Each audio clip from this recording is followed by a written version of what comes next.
Baik, bismillahirrahmanirrahim. Assalamualaikum warahmatullahi wabarakatuh. Ayah bunda yang dirahmati Allah.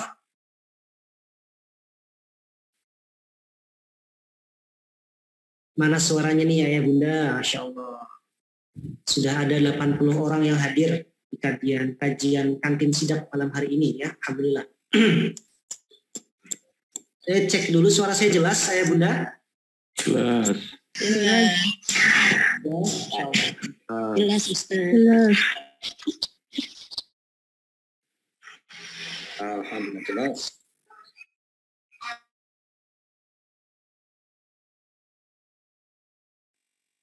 Masya Allah, ini saya lihat wajah-wajah yang penuh antusias ya untuk ikut kajian malam hari ini.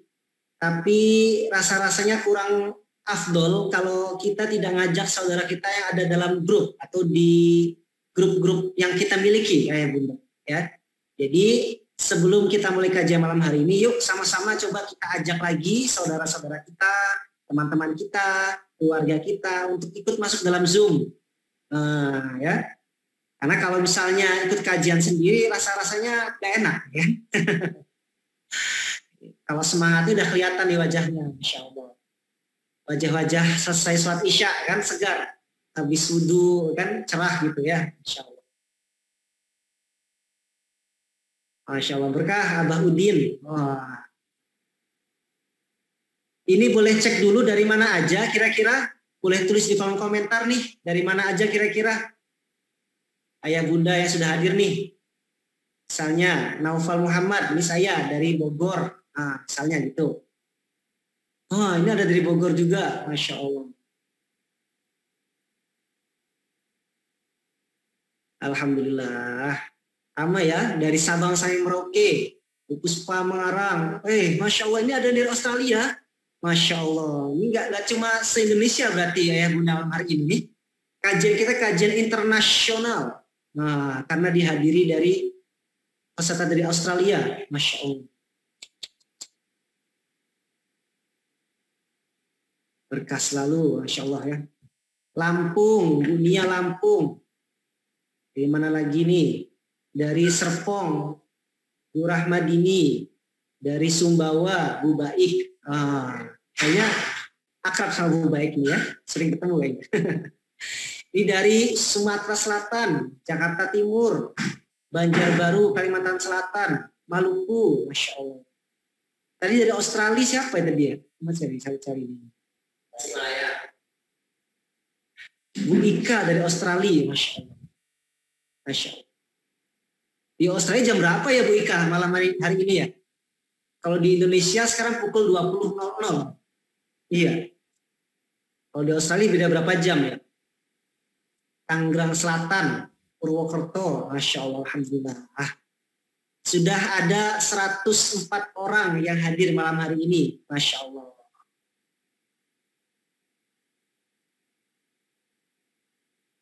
Saya juga merekomendasikan ayah bunda untuk malam hari ini siapkan tempat yang nyaman ya, yang bunda-bundanya alangkah lebih baik dan alangkah eloknya kalau dengan menggunakan tertutup aurat ya misalnya. Oh jam 22.59 malam berarti ya bunda ya, Bunda Ika, jam 11 malam di Australia. Siap Bunda Mila di Medan baru Isya ya, silakan. Oh siap. Langkat itu Sulawesi ya kalau nggak salah ya. Masya Allah. Silakan ayah bunda yang belum sempat sholat isya karena baru masuk waktu isya juga, silahkan ya. Silahkan isya dulu, sholat dulu biar tenang ya. Karena malam hari ini kita kajiannya juga kajian fikih. Ini berkaitan juga dengan ibadah kita ya. Jangan sampai fokusnya ke kajian tapi sholatnya ketinggalan. Jangan, karena suatu wajib. Kajian itu, saya nggak bilang nggak wajib ya, tapi diutamakan. Gitu.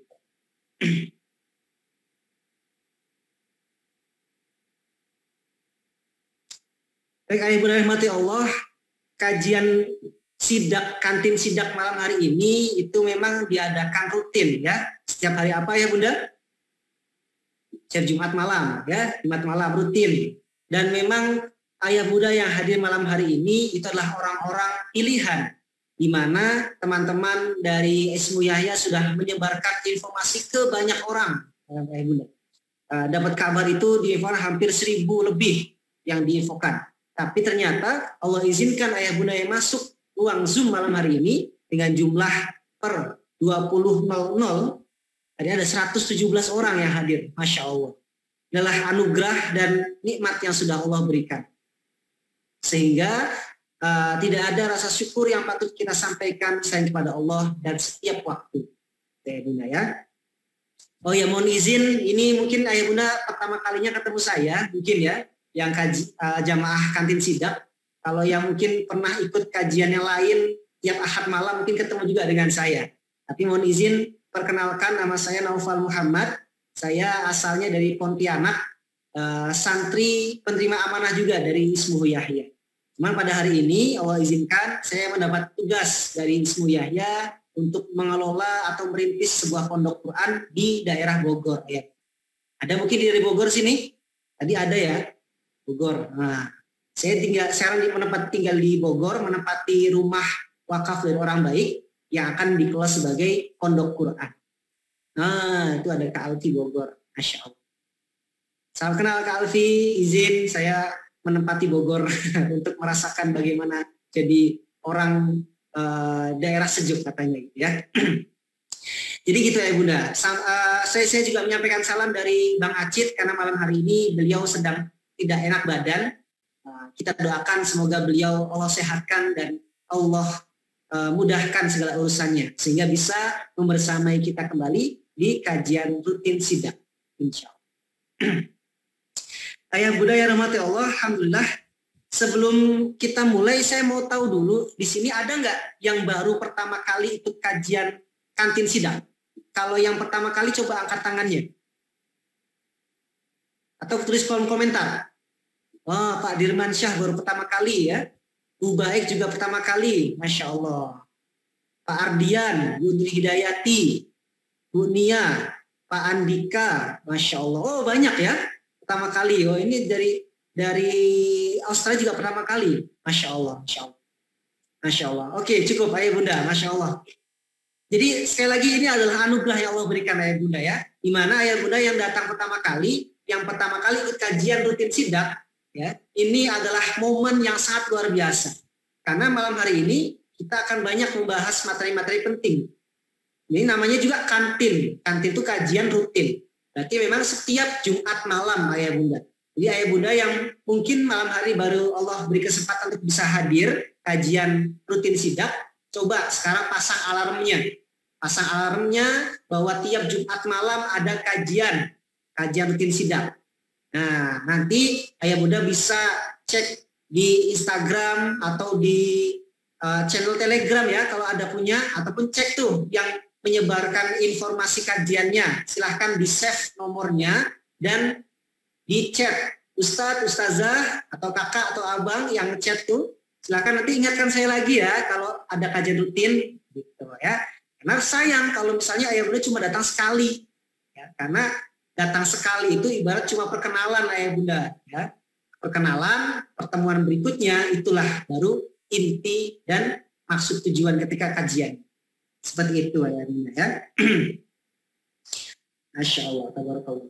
Jadi alhamdulillah ayah bunda memang sudah banyak sekali teman-teman yang ayah bunda kita yang sudah ikut kajian dan sebagainya ya, kajian sidak wabil khusus, dan sudah banyak juga tema-tema yang kita bahas, mulai dari kajian tentang rumah Quran, mulai dari kajian fikih, mulai dari tentang ibadah, sholat dan sebagainya, dan banyak pula ustadz-ustadz yang kita undang malam hari ini. Nah, maka mungkin ayah bunda, seandainya nih ayah bunda punya rekomendasi atau punya saran gitu, kira-kira tema apa yang mau dibahas atau ustadz siapa yang mau diundang, boleh coba silahkan kalau ada tulis kolom komentar sebelum kita mulai acara malam hari ini. Ada nggak kira-kira ya bunda? Ustadz saya mau mengundang ustadz siapa ya? Banyak saya opsi ustadz juga ya. Biasanya Ustadz Ihsan ya. Ustadz Setiadi dari Ismu Yahya, kemudian siapa lagi, ada Ustadz Adia juga dari Munzalan tuh. Nah Mungkin ayah bunda punya rekomendasi, boleh silakan sampaikan. Oh, Ustadz Agam, Masya Allah. Ustadz Agam ini Ustadz anak muda banget ya. Oke, makasih Kak Alfi, Ustadz Agam Fahrul. Beberapa waktu lalu baru ketemu juga saya di Bogor, acara di Puri Begawan ya, Insya Allah ketemu beliau. Mampir lagi Pontianak, Insya Allah Kak Alfi. Oke, Ustadz Agam, ada lagi ya kira-kira rekomendasi Ustadznya? Sekaligus temanya, Ustadz Handi Boni, oh Insya Allah. Oke, Ustadz Adi Hidayat sama Ustadz Somad, oh Masya Allah. Kalau Ustadz Abdul Somad, ayah bunda, kita juga punya kajian khusus dengan beliau. Itu setiap hari Selasa malam. Ya, jadi kajian bersama UAS, namanya ya kajian hijrah bersama UAS. Itu setiap hari Selasa malam. Nah, kita diingatkan Ustadz karena banyak kajian, Masya Allah ya. Jadi alhamdulillah sudah banyak yang mengingatkan dalam kebaikan ya bunda ya bunda ya. Alhamdulillah. Inilah rasa-rasanya kita tuh kalau tidak berada dalam lingkungan, kalau nggak masuk surga tuh mungkin rugi kali ya. Karena sudah banyak WA, sudah banyak ingatkan, yuk ikut kajian tiap Selasa malam, tiap Jumat malam dan sebagainya. Tapi sayang kalau misalnya tidak diikuti. Ya tadi ada yang request UAS ya Ustadz Somad itu ada setiap Selasa malam. Disilakan ayah bunda yang ingin kajian bersama UAS, chat aja sama kakak admin yang menyebarkan informasi. Ya, oke. Tadi banyaknya rekomendasi ustadznya ya. Kalau tema mungkin ada nggak ayah bunda tema yang ingin dibahas gitu, selain fikih ataupun tema-tema lainnya? Kalau ada boleh silakan di kolom komentar ya.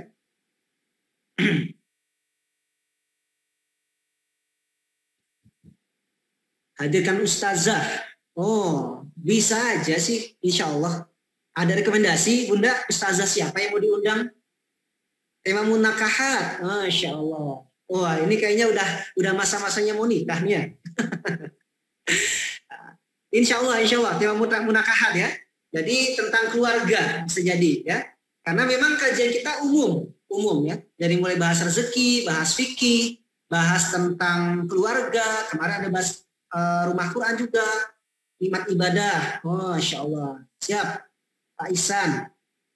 Tentang akidah ada juga ya, ada juga. Oh, Ustazah Halimah, Masya Allah. Ustazah Halimah nih sepertinya akan perlu waktu yang lama ya bunda ya. Insya Allah coba kita ikhtiarkan. Nah, saya lihat jadwal beliau ini padat, setahun gitu ya. Ustazah Alvina, nah ini saya belum kenal nih Pak Ardian. Nanti boleh sampaikan ke kakak adminnya ya. Kalau ada rekomendasi nama plus kontaknya juga boleh, silakan sampaikan ke kakak admin. Baik ayah bunda yang rahmati Allah, alhamdulillah malam hari ini sudah ada 144 orang yang hadir, Masya Allah ya. 45 naik lagi. Insya Allah, alhamdulillah. Baik, makasih ayah bunda sudah respon, sudah membalas pertanyaan-pertanyaan yang saya ajukan. Nah, insya Allah apa yang sudah ayah bunda rekomendasikan dan apa yang sudah ayah bunda tuliskan di kolom komentar akan menjadi rekomendasi bagi kami di Ismu Yahya untuk mengadakan kajian yang sudah diminta di request dari insya Allah. Baik ayah bunda, nah, tadi kita belum buka kajian malam hari ini ya. Sebelum kita mulai majelis kita pada malam hari ini, yuk sama-sama kita buka dulu dengan membaca suratul Fatihah. Ala hadiniyah wa ala kulli niyatin sholihah al-Fatihah. A'udzubillahi minasyaitonir rajim. Bismillahirrahmanirrahim. Ar-Rahmanir-Rahim. Suratul ladzina an'amta 'alaihim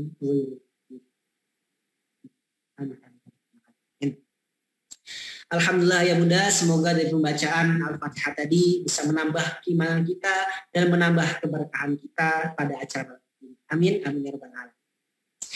Baik ayah bunda yang mati Allah, malam hari ini kita akan membahas tema yang spesial ya, tentang sebuah materi yang mungkin kita anggap remeh tapi penting.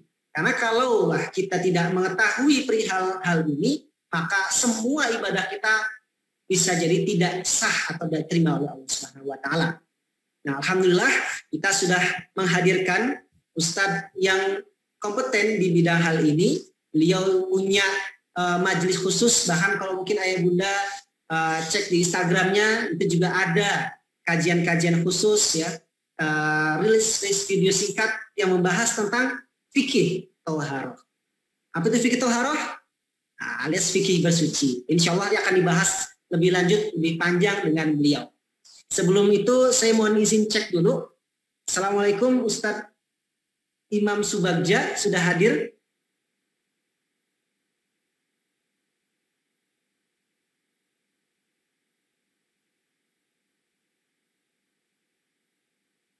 Sudah hadir belum Ustadznya ya?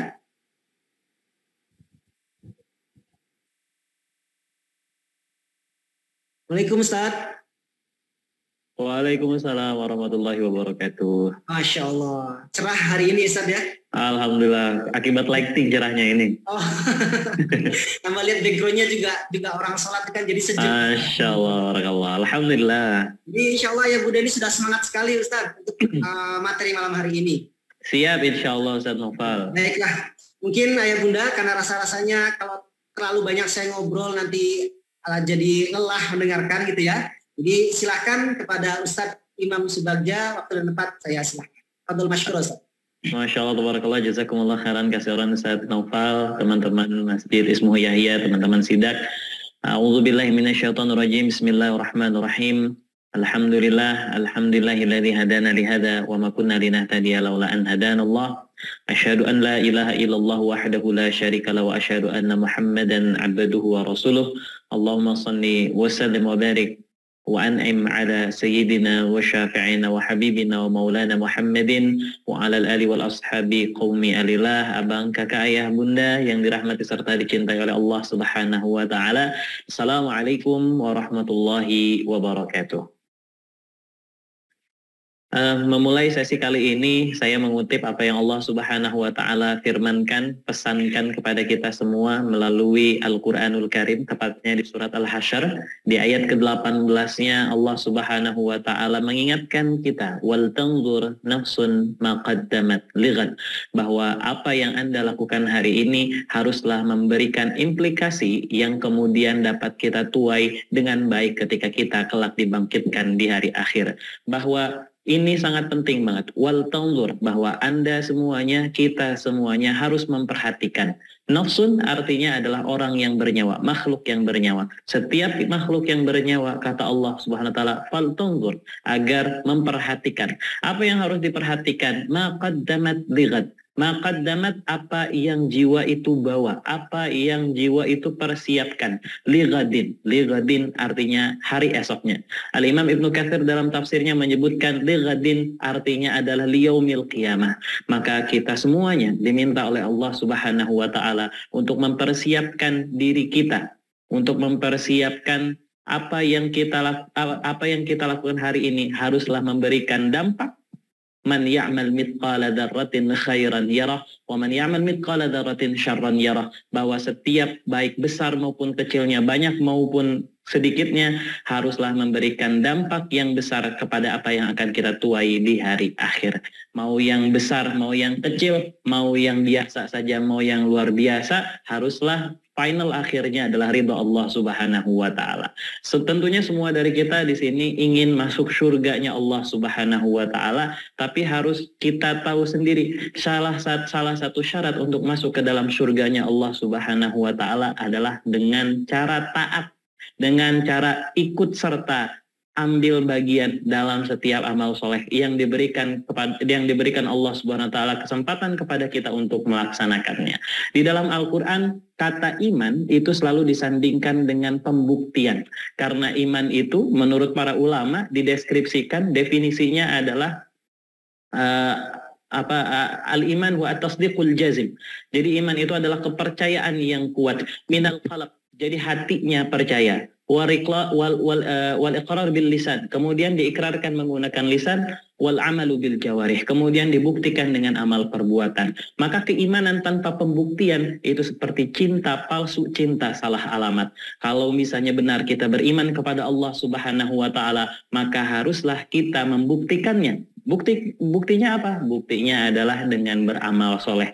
Dan amal soleh terbesar yang harus dilakukan oleh umat manusia itu adalah tentunya ibadah kepada Allah Subhanahu wa Ta'ala. Karena nyatanya dalam surat Az-Zariyat ayat 56 Allah Subhanahu wa Ta'ala mewanti-wanti kita semua, memberitahu kita semua, wa ma khalaqtul jinna wal insa illa liya'budun. Wa ma khalaqtu, bahwa Allah Subhanahu wa Ta'ala tidak menciptakan al jinna wal insa, bangsa jin maupun manusia, kecuali satu saja tujuannya, liya'buduni, yaitu beribadah kepada Allah Subhanahu wa Ta'ala. Maka ibadah itu menurut para ulama ada dua dimensi. Yang pertama namanya adalah ibadah mahdhah, yang kedua namanya ibadah ghairu mahdhah.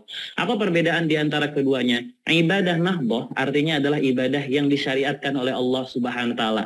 Contohnya sholat, contohnya haji, contohnya bayar zakat, contohnya puasa. Itu adalah bentuk-bentuk ibadah mahdhah yang memang kita dapat menelisik dalil kenapa kita harus melakukan hal tersebut dan apakah itu perintah atau larangan dari Allah Subhanahu wa Ta'ala. Ini disebutnya ibadah mahdhah. Sedangkan yang lainnya adalah ibadah ghairu mahdhah. Maka ibadah ghairu mahdhah itu adalah ibadah selain yang disyariatkan Allah Subhanahu wa Ta'ala. Artinya setiap kehidupan kita adalah ibadah. Detak jantung kita ibadah. Tutup buka mata kita ibadah, tarikan dan hembusan nafas kita ibadah, gerakan tangan kita ibadah, kita mendengar ibadah, kita melihat ibadah, kita bernafas ibadah, kita berbicara ibadah. Semuanya itu adalah ibadah. Ya, dalam surat Al-Baqarah ayat ke-21 Allah menyebutkan, ya ayuhan nas, wahai semua manusia. Enggak dilihat dia beriman tidak beriman, tidak dilihat dia kaya tidak kaya, dia tidak dilihat laki-laki atau perempuan, semua manusia.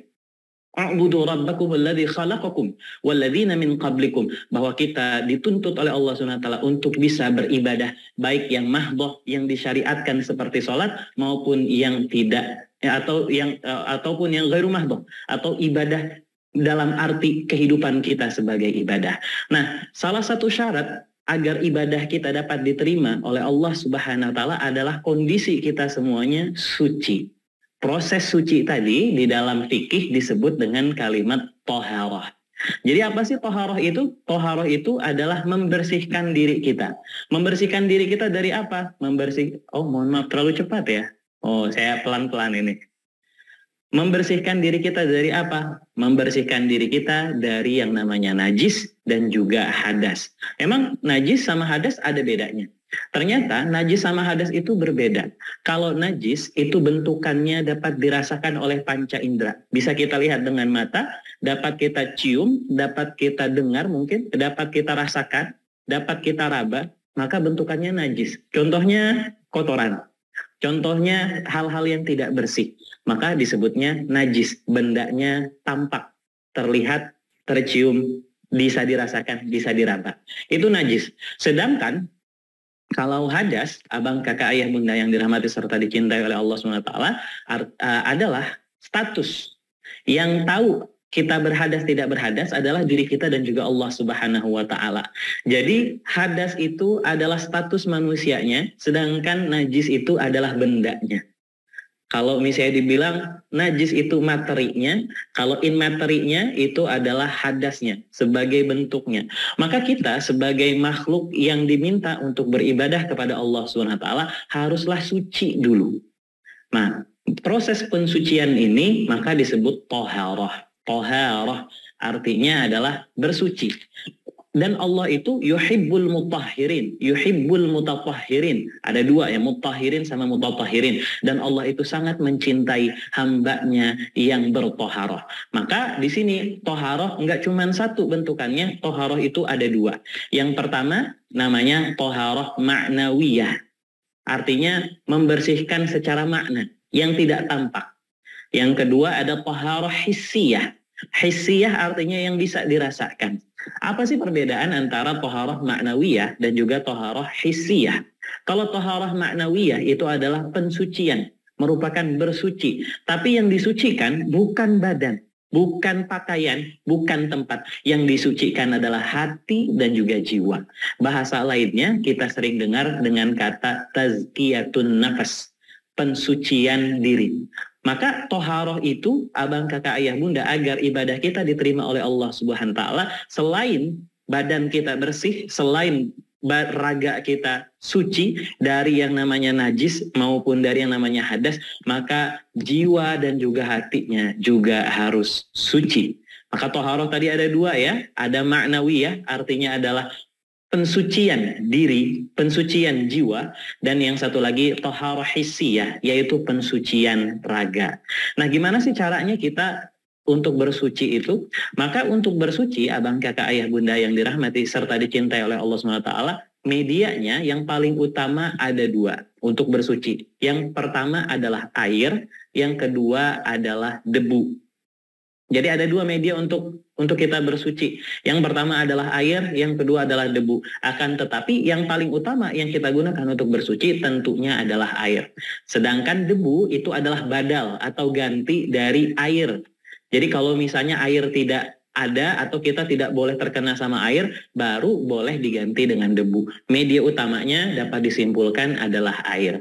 Maka air untuk bersuci, untuk mensucikan diri kita hissiyah secara jasmani dari yang namanya najis maupun hadas, ada 5 jenis air itu. Jadi nggak semua air itu bisa digunakan untuk bersuci ya, untuk melakukan toharoh. Jadi lima itu apa? Maka lima itu yang pertama adalah air suci yang mensucikan. Suci mensucikan. Nah, jadi ada air yang suci dan juga mensucikan. Dari 7 ini disebut kalau misalnya dalam fikih namanya air mutlak.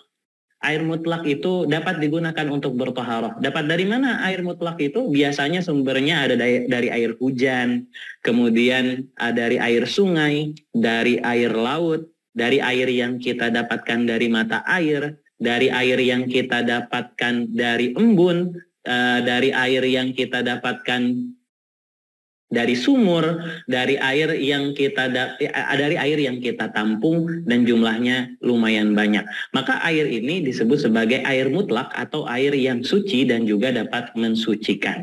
Nah, jadi tadi ada 7 sumber air dan juga ini adalah jenis air yang pertama. Yang kedua itu ada air suci tapi tidak mensucikan. Airnya suci tapi tidak bisa kita gunakan untuk untuk bersuci. Nah, air yang suci tapi tidak mensucikan itu apa? Air mutlak yang sudah tercampur dengan hal-hal lain. Contohnya adalah air yang kita gunakan untuk minum kopi. Jadi air yang tercampur dengan kopi itu tidak bisa dipakai buat mandi. Air yang tercampur dengan teh itu tidak bisa kita gunakan untuk berwudu. Nah, itu jadi air suci yang tidak mensucikan itu yang berasal dari tumbuh-tumbuhan. Misalnya air kelapa.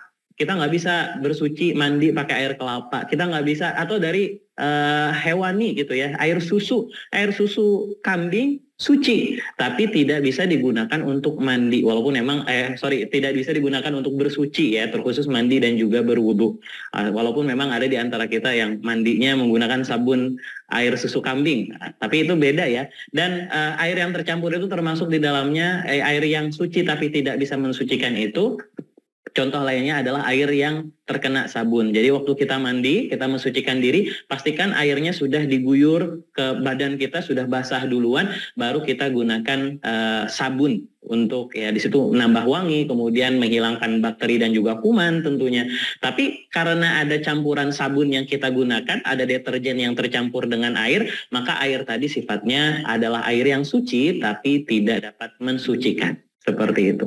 Yang ketiga ada air yang suci, mensucikan, akan tetapi makruh untuk digunakan. Oh iya. Oh ini gimana? Saya terlalu cepat sekali ya. Saya mohon maaf. Ya mohon maaf. Coba ini padahal saya udah ngerem sedikit nih, nggak terlalu ngegas. Masya Allah, tabarakallah. Yang ketiga ya, tadi yang pertama ada air suci mensucikan. Yang kedua air suci tapi tidak mensucikan. Yang ketiga adalah air yang suci mensucikan tapi makruh untuk digunakan.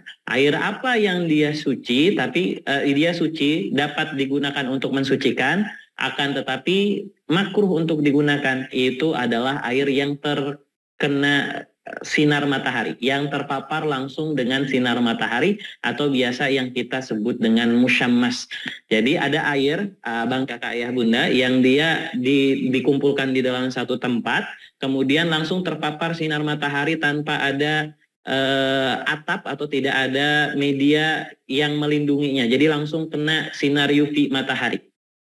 Jadi itu airnya sifatnya adalah suci. Kita boleh menggunakannya untuk bersuci, tapi makruh untuk menggunakannya. Di zaman Nabi Muhammad SAW, air ini disebut musyammas. Biasanya airnya digunakan untuk minuman unta. Jadi onta-onta itu biasa kalau misalnya kita sekarang ini ada lahan parkir untuk mobil dan juga motor. Maka di zaman dulu karena kendaraannya adalah kuda dan juga onta, maka ada tempat namanya rabab. Rabab itu adalah tempat ngikat onta atau tempat parkirnya onta dan juga kuda serta kedelai. Nah, di situ biasanya disediakan tempat minum. Air minumnya itu biasanya air yang suci, air mutlak, tapi terpapar sinar matahari karena dia langsung ini ya, langsung terkena matahari. Itu bisa kita gunakan untuk bersuci, tapi hukumnya makruh. Seperti itu. Dan kalau di zaman sekarang itu banyak yang mengkaitkan kalau misalnya kita buka keran kemudian ada rada hangat, itu lebih baiknya ditunggu terlebih dahulu sehingga airnya dingin kembali. Tapi sebenarnya itu sedikit berbeda dengan air musyammas ya. Tapi kalau boleh kita kaitkan ya nggak apa-apa, karena memang yang air atau makanan yang langsung terpapar sinar matahari itu ada sedikit perubahan di dalamnya. Jadi takut-takutnya ada senyawa yang berubah di sana kemudian bisa merusak, bisa menjadikan kita tidak sehat. Maka lebih baik kita hindari. Tadi ada 3 ya, air suci yang mensucikan, air suci tapi tidak mensucikan, air suci yang mensucikan akan tetapi makruh untuk digunakan. Jenis air yang keempat adalah air haram. Apa sih air haram itu? Air yang kita dapatkan dari cara yang tidak benar atau dari cara yang tidak diizinkan oleh Allah Subhanahu wa taala. Misalnya adalah air yang kita ambil dengan cara mencuri. Nah, ini airnya haram. Walaupun airnya kita tidak tahu punya siapa, kemudian kita gunakan saja, bisa jadi air yang kita gunakan itu adalah air haram. Kita ambil dari sumur orang tanpa izin, kita ngambil air dari PDAM tanpa bayar misalnya. Nah, itu bisa saja hal tersebut menjadi air yang haram karena kita mendapatkannya dari yang tidak dari cara yang tidak baik. Kemudian yang terakhir, jenis air yang terakhir adalah air mutanajis. Air mutanajis itu apa? Air mutanajis itu adalah air yang terkontaminasi dengan najis. Artinya dia air yang dia bersentuhan langsung dengan najis. Dan najis itu abang, kakak, ayah, bunda ada 3 jenisnya. Yang pertama yang ringan, ya, kemudian yang kedua yang sedang najisnya, kemudian terakhir ada najis mughalladhah atau najis berat. Oke, seperti itu. Jadi kita bahas dulu jenis air ya. Jenis air itu tadi ada air suci yang mensucikan, ada air suci tapi tidak mensucikan, ada air suci kemudian air suci yang mensucikan akan tetapi makruh untuk digunakan, ada air yang haram untuk digunakan, dan yang terakhir ada air yang mutanajis. Air yang mutanajis itu artinya adalah air yang terkontaminasi dengan najis. Najis yang seperti apa? Hitungannya adalah setiap najis baik yang ringan maupun yang sedang maupun yang berat. Nah, najis yang ringan itu bentukannya seperti apa? Najis yang ringan itu cuma 1. Najisnya apa? Najisnya adalah air seni anak bayi laki-laki yang dia selama hidupnya dari pertama kali dilahirkan sampai maksimal itu 6 bulan kalau tidak salah, dia belum pernah memakan apapun kecuali ASI ibunya. Jadi air seninya si bayi tadi itu sifatnya adalah najis sedang. Nah, najis yang sedang itu kita bersihkan bagaimana? Cukup dipercikkan dengan air. Kita ambil air secukupnya, kemudian kita percikkan saja, maka sifat najisnya akan hilang. Seperti itu. Kalau yang bayi perempuan bagaimana? Maka yang bayi perempuan masuknya najis sedang. Nah, tadi ada najis ada najis ringan, sedang, dan juga yang terakhir najis berat. Najis berat ini najis yang bersumber, najis hewani ya, yang bersumber dari hewan. Itu najisnya adalah yang terkena jilatan anjing atau terkena hewan babi ya, mohon maaf, maka itu termasuk dalam golongan kategori najis berat. Nah, najis berat itu, abang, kakak, ayah, bunda, cara membersihkannya sama menggunakan air juga. Yang pasti kita harus membersihkannya 7 kali minimal menggunakan air. Yang salah satu di antara basuhan tujuh kali basuhan air ini itu salah satunya adalah menggunakan tanah. Nah, jadi seperti itu. Itu yang najis berat. Sedangkan najis yang sedang itu adalah segala setiap jenis najis. Emang najis apaan sih? Najis itu kotoran. Pokoknya kalau kita lihat kotor itu najis. Contohnya kotoran, air seni, apa hal-hal yang lain, darah, najis, darah, nanah, bopeng, luka-luka dan sebagainya, itu adalah najis ya. Najisnya najis sedang. Bagaimana cara kita membersihkan najis yang sedang? Cara membersihkan najis yang sedang itu adalah dengan cara menghilangkannya, ya, membersihkannya sebagaimana kita biasa membersihkannya dengan segala cara. Yang penting tidak ada lagi warnanya, tidak ada lagi bentukannya, tidak ada lagi wanginya, tidak ada lagi rasanya. Selama tidak ada bentukannya, maka hal tersebut dinyatakan sudah bersih dari najis. Nah, air mutanajis tadi adalah air yang terkontaminasi dengan najis sehingga airnya berubah sifatnya. Warnanya berubah, kemudian wanginya berubah, kemudian juga rasanya berubah. Nah, makanya air mutanajis ini biasanya supaya kita terhindar dari air mutanajis, tandon di rumah tempat kita ngisi air itu harus lebih dari jumlahnya 2 kulah atau sekitar 216-an liter. Karena apa? Karena kalau misalnya kurang dari 216 liter atau kurang dari 2 kulah, bisa jadi ketika dia tercemar, misalnya kotoran tikus, kan biasa ya tikus kemana-mana di rumah itu, atau dia tercampur dengan hal-hal yang tidak baik, maka tidak menjadikan air tersebut menjadi mutanajis. Nah, air mutanajis itu air yang berubah sifatnya karena tercampur dengan najis. Oke, abang, kakak, ayah, bunda yang dirahmati serta dicintai oleh Allah SWT, tadi kita sudah bahas bahwa toharoh itu ada 2, toharoh ma'nawiyah yaitu pensucian diri, pensucian jiwa kita, dan toharoh hisiyah yaitu pembersihan raga kita dari najis maupun hadas. Medianya adalah air. Nah, air-air yang bisa digunakan atau jenis-jenis air yang biasa digunakan untuk toharoh itu tadi sudah dijelaskan. Ada air hujan, ada air laut, ada air sungai, ada air sumur, ada air salju ya, tadi ketinggalan sama saya. Ada air embun, kemudian dari air mata air ya, baik itu dari danau maupun dari telaga. Nah, untuk toharoh sendiri di sini ada 4 bab khusus untuk pembahasannya. Tadi kita sudah bahas tentang yang namanya membersihkan najis. Kemudian kemudian yang pasti ketika kita beribadah mahdhah, kita haruslah mensucikan diri kita, membersihkan jasad kita dari yang namanya najis maupun hadas. Bagaimana membersihkan diri kita dari najis dan juga hadas? Kalau najis tadi, pembersihannya adalah tadi kita hilangkan. Kalau misalnya ada kotoran cecak misalnya, maka harus kita bersihkan sampai tidak ada lagi warnanya, tidak ada lagi rasanya, tidak ada lagi wanginya dari pakaian kita atau dari badan kita. Sedangkan kita kalau misalnya mau membersihkan diri kita dari yang namanya hadas, untuk supaya kita semuanya bisa beribadah mahdhah, yang sholat, yang puasa, yang zakat, ataupun ibadah-ibadah yang disyariatkan oleh Allah Subhanahu wa Ta'ala dalam bentuk yang lainnya, maka salah satu caranya adalah dengan cara berwudu. Jadi apa sih yang namanya wudu itu? Ya tadi wudu adalah pembersihan diri, tathhirul jasad, membersihkan jasad kita dari status yang namanya hadas. Nah, hadas ini ada hadas besar, ada hadas kecil. Tapi tentu kalau digambarkan ya cara membersihkannya adalah dengan wudu dan juga mandi. Nah, apa sih bedanya antara hadas kecil dan juga hadas besar? Nah, ini biasa kita emang hadas kecil, hadas besar itu apa? Kalau hadas kecil itu diakibatkan A, hadas besar diakibatkan B misalnya. Emang benar. Jadi apa sih yang bisa kalau misalnya dalam acuannya apa sih yang membedakan? Kalau misalnya hadas A itu adalah hadas status yang kita dapatkan dari hal-hal yang bisa kita tahan. Dari hal-hal yang kalau dalam bahasa Inggrisnya itu bearable ya, masih bisa ditunggu nanti untuk kita kerjakan nanti. Contoh misalnya mohon maaf, yang hadas kecil itu misal kayak kalau yang hadas kecil itu dari hal-hal yang tidak bisa kita tahan, kebalik ya. Contoh misalnya buang air kecil, buang air besar, ini kan memang secara biologis sudah tersistem dalam badan kita dan tidak bisa ditunggu untuk nanti. Nah, barang atau hal yang kita lakukan sehingga menyebabkan hadas kecil tadi adalah hal-hal yang unbearable, yang tidak bisa kita tunda, yang harus kita kerjakan ketika itu.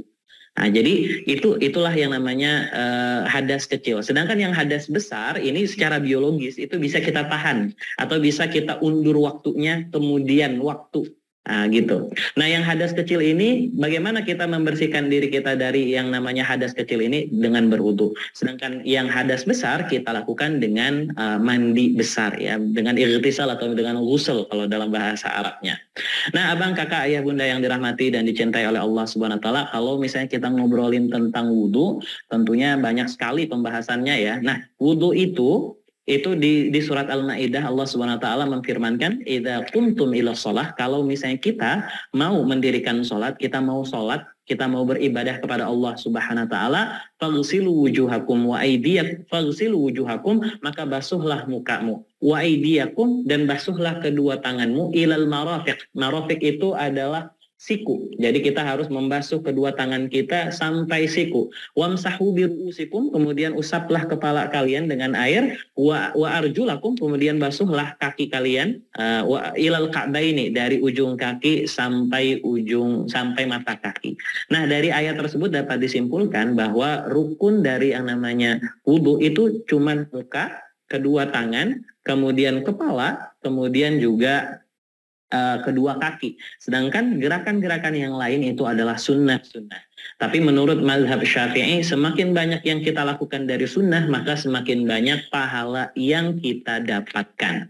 Nah, yang namanya wudu itu, maka ada dia urutan-urutannya. Yang pertama yang dilakukan dalam berwudu, yang harus dikerjakan dalam berwudu adalah niat. Maka wudu tanpa niat yang benar akan menghasilkan hal yang salah, atau kita tidak akan mendapatkan pahala dari berwudu itu sendiri. Maka kalau mau wudu kita berkah, mau wudu kita benar, maka niatkan wudu itu dengan benar. Bagaimana cara kita berniat? Niatnya kalau biasa untuk menguatkan hati itu nawaitul wudu'a bi raf'il hadatsil asghari lillahi ta'ala. Nawaitul wudu'a, aku berniat untuk berwudu li raf'il hadatsil asghari, untuk mengangkat status hadas kecil dari diriku lillahi ta'ala, untuk Allah Subhanahu wa taala. Jadi kita wudu itu bukan supaya sholat, bukan supaya bisa A, B, C, D, tapi niat wudu kita adalah lillahi ta'ala, untuk Allah Subhanahu wa ta'ala. Jadi itu niatan sehingga wudu kita jauh lebih berkah, itu niatan sehingga Allah Subhanahu wa taala jauh lebih memberikan pahala yang lebih untuk kita ketika berwudu. Nah, fun fact-nya, abang, kakak, ayah, bunda yang dirahmati serta dicintai oleh Allah Subhanahu wa taala, niat itu tidak wajib untuk ditalfizkan, tidak wajib untuk diucapkan by lisan. Jadi nawaitul wudu'a li raf'il hadatsil asghari lillahi ta'ala, dalam hati boleh sekali ya. Jadi mulutnya enggak berkomat kamit, enggak apa-apa. Karena niat itu emang asalnya dari hati. Bahkan kalau misalnya ekstrim dalam mazhab Hanafi menyebutkan bahwasanya niat yang diucapkan itu adalah sebuah perbuatan bid'ah. Tapi karena kita mazhab Syafi'i ya, maka yang namanya niat itu tapi ketika supaya tasbitan dil qalb, supaya hati ini kuat apa yang kita kerjakan, maka baik untuk ditalfiz atau diucapkan. Tapi yang pasti hatinya memang benar-benar pengen melakukan hal tersebut. Aku kan pengen wudu, aku sekarang mau melaksanakan wudu karena Allah SWT, cukup hatinya yang berbicara, maka niatnya sudah tercatat sebagai niat untuk berwudu walaupun lisannya belum berucap. Yang pertama adalah wudu, kemudian dalam praktek wudu itu biasanya abang, kakak, ayah, bunda yang dicintai sama dirahmati Allah, yang dilakukan adalah mencuci kedua tangan. Jadi kita sebelum berwudu pastikan kita mencuci kedua tangan dulu. Kenapa kita harus mencuci kedua tangan? Karena pastinya ketika karena bisa jadi kita tidak tahu tangan kita menyentuh apa sebelumnya. Bisa jadi tangan kita bersentuhan dengan hal yang kotor. Kalau misalnya tangan kita terkontaminasi dengan hal yang kotor, kemudian kita gunakan untuk berwudu, kita gunakan untuk bertoharoh, maka bisa jadi toharoh kita batal. Lah, kok bisa batal? karena tangan kita bersentuhan atau masih ada sisa-sisa kotoran yang ada di tangan kita yang tadinya kita niatkan untuk bersuci malah jadi tidak suci. Maka pastikan ketika kita berwudu kita cuci tangan terlebih dahulu. Bahkan Rasulullah SAW mewajibkan kita untuk cuci tangan sebelum berwudu, sebelum beraktivitas apapun. Jadi idza staiqadha ahadukum minan naum, kata Rasul, kalau misalnya ada di antara kalian yang bangun dari tidurnya, falyaghsil yadah, maka hendaklah ia mencuci tangannya qabla ayyadkhulal ina, sebelum tangan kita masuk ke dalam bak air. Sebelum tangan kita masuk ke dalam tempat kita menaruh air. Karena apa? Karena la nadri aina batat yaduhu, karena li'annahu la yadri aina batat yaduhu, karena ketika kita tidur kita nggak tahu tangan kita ini jalan kemana, megang apa, garuk apa. Maka kata Rasul, kalau misalnya kita bangun tidur, pastikan setelah bangun tidur sunnahnya adalah kita cuci tangan terlebih dahulu sebelum tangan ini masuk ke dalam bak, sebelum tangan ini masuk ke dalam penampungan air. Nah gitu. Nah tidur di sini kata ulama ada dua, tidur malam dan juga tidur selain di malam hari. Kalau tidur malam hukumnya sunnah muakkadah yang sangat-sangat dianjurkan. Sedangkan kalau misalnya tidur siang atau tidur cuman tidur ayam yang cuman sebentar-sebentar gitu, maka hukumnya sunnah saja. Hukumnya ya sekedar sunnah saja untuk dilakukan. Maka tadi niat yang kedua adalah kita membersihkan tangan, kemudian dilanjutkan dengan istinsak dan juga madmadah. Apa itu istinsak dan juga madmadah? Istinsak dan juga madmadah itu adalah membersihkan lubang hidung dan juga membersihkan mulut, ya, membersihkan area mulut. Nah, beberapa ulama ini menyebutkan bahwasanya istinsak dan juga madmadah itu dari satu sumber air yang sama. Jadi bukan dari dua ambilan air. Jadi kita buka keran, kemudian kita tampung airnya di tangan kita misalnya. Kemudian air yang digunakan untuk madmadah, untuk berkumur, kita gunakan juga untuk istinsak, untuk membersihkan hidung. Tapi ribet amat, susah. Maka ya sudah, nggak apa-apa, ambil air untuk berkumur, kemudian ambil air kembali untuk istinsak, untuk membersihkan hidung kita. Jadi seperti itu. Jadi nggak apa-apa sih. Tapi kalau modelan yang diajarkan oleh para ulama itu adalah satu genggam air ini digunakan untuk berkumur dan juga digunakan untuk istinsak. Jadi airnya dihirup di mulut, kemudian sisanya dihirup ke dalam hidung. Nah, membersihkan hidung kita istinsak ini ada beberapa, bukan salah ya, tapi kurang tepat. Yang kurang tepat itu cuma dibersihkan depannya saja. Ya, dibersihkan depannya saja. Jadi prakteknya cuma seperti ini saja. Yang benar seperti apa? Yang benar kalau misalnya kata para ulama itu adalah batasnya sampai sinus, ya, sampai sinus, dihirup sampai sinus. Wah, tapi panas itu hidungnya kalau misalnya dihirup air gitu karena tidak terbiasa, ya cukup sampai depannya saja sebenarnya. Tapi yang afdol itu kalau misalnya membersihkan istinsak itu adalah sampai ke sinusnya, ya, sampai ke sinusnya. Bahkan ada ulama itu menyebutkan bahwasanya istinsak itu kita hirup lewat hidung, kemudian kita keluarkan lewat mulut. Tapi ini tidak jadi hal yang wajib karena madmadah, berkumur dan juga istinsak itu hukumnya sunnah dalam berwudu. Jadi bukan hal yang wajib. Nah, dalam madmadah itu yang sering kelewatan adalah apa? Yang sering kelewatan itu adalah kita membiarkan sisa-sisa makanan di gigi kita. Jadi kita cuma sekedar berkumur, selesai. Padahal dalam madmadah juga kita disunahkan oleh Rasulullah SAW untuk membersihkan sisa-sisa makanan yang ada di dalam mulut kita. Karena apa? Karena begini abang, kakak, ayah, bunda, makan itu tidak menjadikan wudhu kita batal. Akan tetapi makan itu bisa menjadikan sholat kita batal. Nah, wudhu itu kan persiapan untuk sholat. Semisal kita persiapannya tidak 100%, masih ada sisa-sisa makanan. Kadang ketika takbir Allahu Akbar, ada aja sisa makanan yang keluar. Ketika sisa makanan yang keluar itu kadang tertelan. Nah, tertelannya makanan ketika sholat itu yang menjadikan sholat kita semuanya batal. Maka sunnahnya ketika madmadah, ketika berkumur, itu juga kita membersihkan mulut kita dari sisa-sisa makanan yang ada. Setelah madmadah dan juga istinsak, maka yang dilakukan selanjutnya, abang, kakak, ayah, bunda yang dirahmati serta dicintai oleh Allah SWT, adalah dengan membasuh muka. Membasuh muka, ya, dibasuh mukanya. Membasuh muka itu dari ayatnya di surat Al-Maidah tadi, faghsilu wujuhakum. Terus yang kepala namanya wamsahu biru'usikum. Jadi ada dua term di Al-Quran ya. Ada irsil, ada imsah. Ini dua hal yang berbeda. Kalau misalnya irsil itu artinya adalah dibasuh. Dibasuh itu artinya telapak tangan kita itu terkena dengan pipi sambil menyalurkan air. Sedangkan wamsahu itu adalah ya yang penting kena air. Jadi nggak mesti harus tangan kita kayak keramas gitu, enggak. Tapi yang penting kepalanya terkena air. Sedangkan kalau misalnya muka, tangan, dan juga kaki, maka termnya itu irsil. Artinya harus ada imrorul ma yang harus kita usap ya, harus diusap, airnya harus kita alirkan ke setiap bagian wajah. Nah, wajah itu yang harus dibasuh mana? Yang dibasuh dalam wajah itu adalah ujung rambut sebelah sini, ini batasannya ya, ujung rambut, sampai mana? Sampai dagu. Nah, jadi sampai dagu, dari ujung atas sampai ujung bawah. Kemudian kalau misalnya di telinga itu ada, mohon maaf, kalau di telinga itu ada ini ya, ada tonjolan daging atau tonjolan tulang lunak ini dari yang kanan menuju yang kiri. Maka itu adalah batasan dari berwudu. Jadi berwudu itu kalau misalnya untuk membersihkan muka adalah kita ambil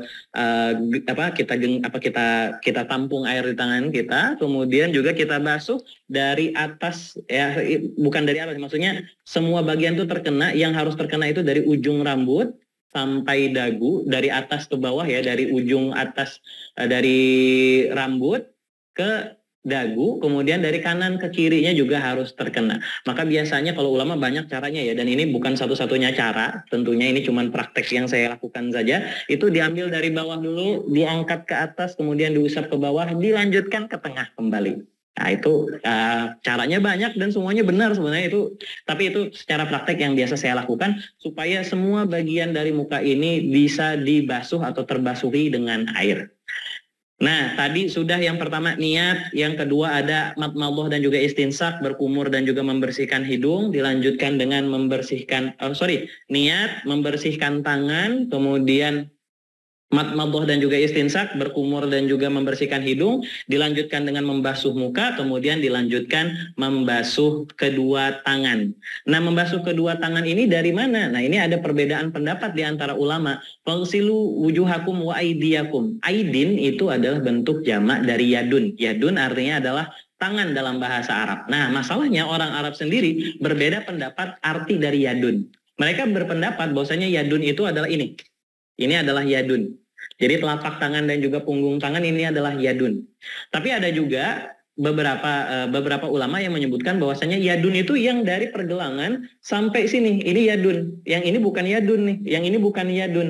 Tapi ada juga ulama yang menyebutkan yadun itu adalah telapak tangan, tangan yang sebelah sini dan juga lengan. Nah, tapi kalau mazhab Syafi'i yang mana tangan itu? Tangan itu adalah dari ujung jari sampai siku. Nah, itu tangan. Makanya kalau misalnya dalam mazhab Syafi'i itu berwudunya adalah dari ujung tangan sampai ke siku harus dibasahi. Dan di dalam mazhab Syafi'i sendiri ada hukum di mana harus melebihkan sedikit. Jadi bukan pas sampai siku tapi dilebihkan sedikit. Karena takutnya apa? Takutnya adalah kalau misalnya kurang kan berarti wudunya batal.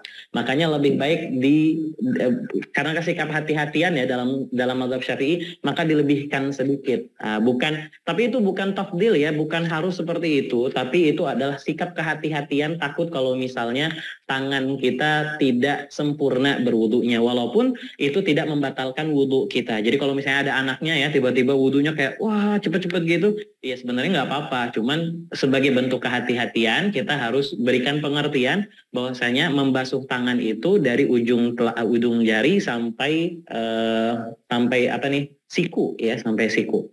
Nah, itu dibasuhnya maksimal 3 kali. Jadi kalau misalnya kan kita biasa sering dulu waktu SD atau TK diajarkan basuh tangan ketika berwudu, muka basuhnya itu 3 kali, muka dibasuh 3 kali, tangan dibasuh 3 kali. Sebenarnya nggak salah, tapi kurang tepat juga. Karena salasan itu adalah batas maksimal.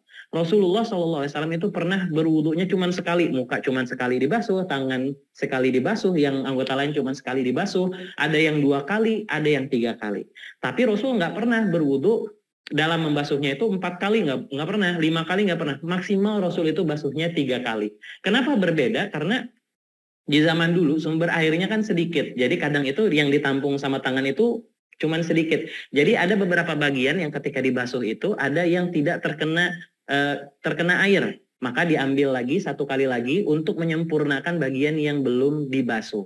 Jadi sampai 3 kali itu adalah batas maksimal. Semisal sampai 3 kali ada bagian yang belum kena basahan juga, bisa dipastikan wudhunya ada yang salah. Seperti itu. Jadi bukan tangan 3 kali, tangan kiri 3 kali, muka 3 kali, tangan kanan, tangan kiri, kemudian kepala 3 kali. Enggak, cukup sekali saja tapi semuanya kena. Itu sedikitnya saja. Tapi kalau misalnya kita ada ragu-ragu ya, supaya tidak ada was-was dalam hati kita, boleh juga muka 3 kali, tangan 3 kali, kepala 3 kali, dan sebagainya, dan sebagainya. Nah, setelah tangan ya, tangan itu pastiin dari ujung jari sampai ke ujung siku. Nah, yang sering terjadi kesalahan dalam membersihkan tangan itu adalah sela-sela yang ada di bawah kuku jari itu tidak dibersihkan. Nah, jadi kita yang biasa tangannya panjang itu kadang airnya tidak masuk ke dalam ke dalam kuku jari ya. Nah, itu bisa jadi menjadikan wudhu kita kurang, ada yang kurang. Karena bagian itu masih termasuk ke dalam tangan dan harus dibasuh. Makanya pastiin makanya sunnahnya ya di dalam Islam itu, dalam hari Jumat itu, salah satu sunat hari Jumat adalah memotong kuku. Supaya apa kita motong kuku seminggu sekali? Supaya wudhunya itu sah. Nah, salah satu alasannya itu, selain alasan karena kita harus taat pada Allah Subhanahu wa taala dan juga Rasulnya, itu karena supaya kita dalam berwudu itu sah wudunya, bisa sempurna wudunya, bukan sah ya, tapi sempurna wudunya. Ini biasa sering banget yang kukunya panjang itu ketika berwudu, apalagi ketika buru-buru, itu tidak membersihkan yang ada di bawah kuku. Nah, seperti itu. Jadi tadi dari niat dilanjutkan dengan membersihkan tangan, membersihkan kedua telapak tangan, kemudian madmadah dan juga istinsak, berkumur dan juga membersihkan hidung, membersihkan muka, dilanjutkan dengan membersihkan kedua tangan, kemudian dilanjutkan dengan mengusap ya, diusap.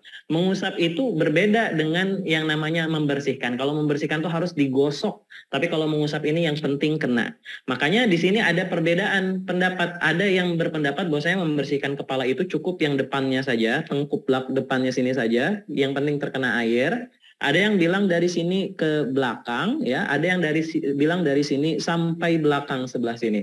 Nah, jadi itu ada sedikit perbedaan, tapi semuanya sama merujuk kepada Rasulullah Shallallahu Alaihi Wasallam. Mau ikut yang mana? Silahkan saja. Antum, anda semuanya enaknya bagian yang mana? Nah, gitu. Cara membersihkannya juga berbeda-beda. Kalau misalnya mazhab Syafi'i itu cuman yang penting kena kepala depannya, mazhab Syafi'i itu. Tapi kalau misalnya mazhab Maliki itu caranya adalah dengan menampung air sedikit saja. Ini ya. Yang kesalahan sering terjadi ketika mengusap kepala itu adalah kita tampung airnya, kemudian airnya kita basahkan ke rambut. Ini kurang tepat sebenarnya. Yang tepat adalah bukan ditampung airnya, tapi dibasahkan tangannya. Jadi tangan kita basah, bukan kita tampung air, taruh di atas kepala, tapi tangannya kita basahkan, kemudian kita usap di kepala. Nah, kalau dalam mazhab Maliki diusap di kepala dari depan, kemudian dikembalikan ke belakang sehingga airnya hilang ya, sehingga airnya tidak ada lagi di kepala kita. Itu mazhab Maliki. Sedangkan kalau misalnya mazhab Syafi'i itu cukup dengan membasahkan tangan kita, kemudian kita ratakan di depan kepala saja. Bahkan kalau misalnya kita masih menggunakan peci atau ada bunda-bunda yang pakai kerudung dan dalam keadaan tidak bisa membuka kerudungnya atau imamahnya atau sorbannya susah untuk dibuka, maka Rasul itu pernah mempraktekkan cukup dengan paling tidak 3 helai rambutnya kena. Jadi waktu kita wudhu bagian sininya saja misalnya dibasuhi, itu sudah.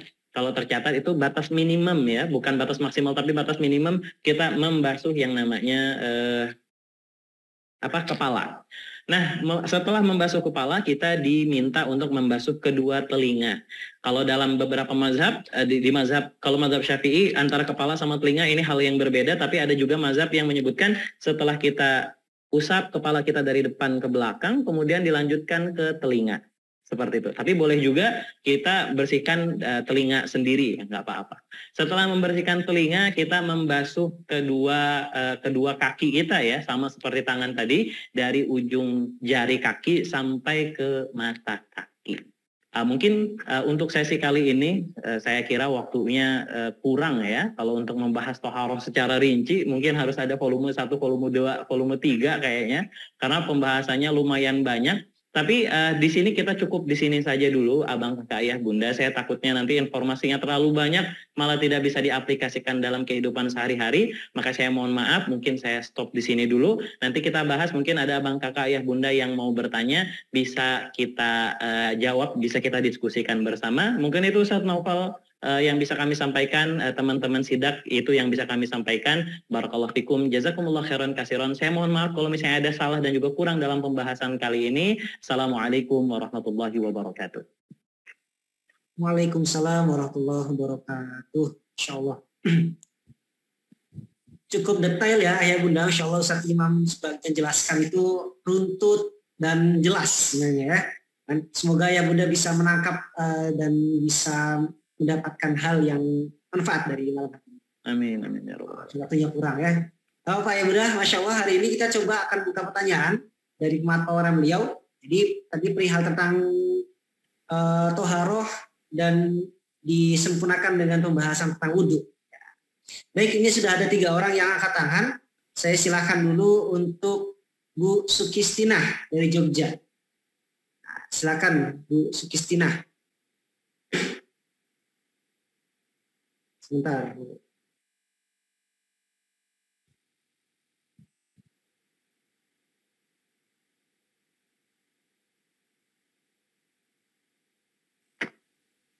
Assalamualaikum.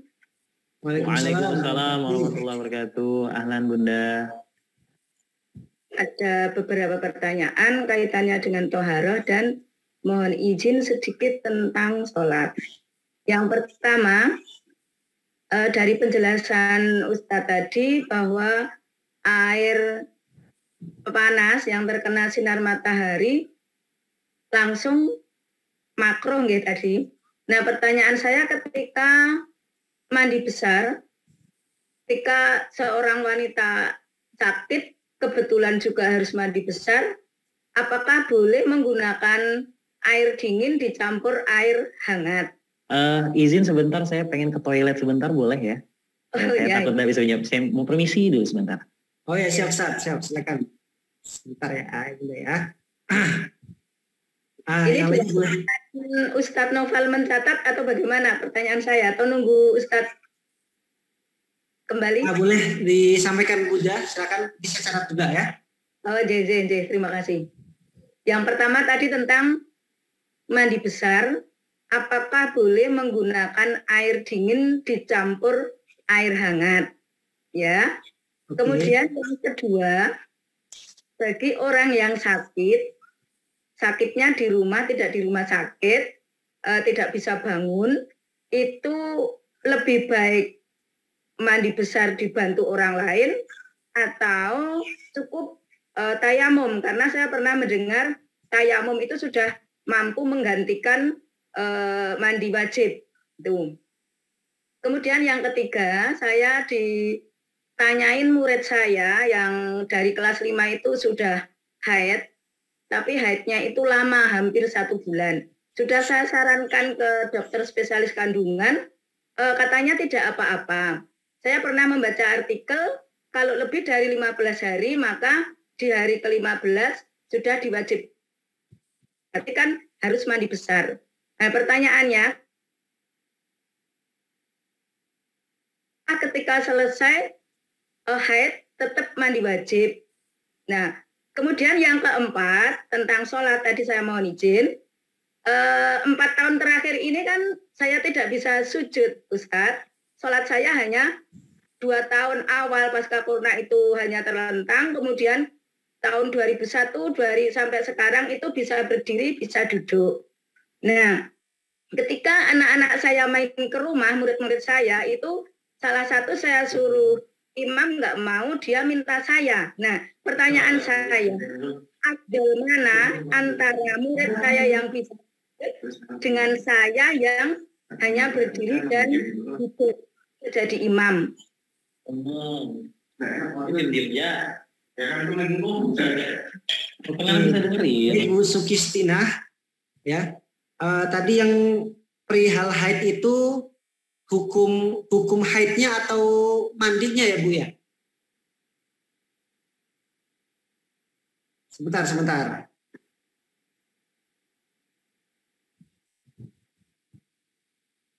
tadi pertanyaan ketiga perihal haid.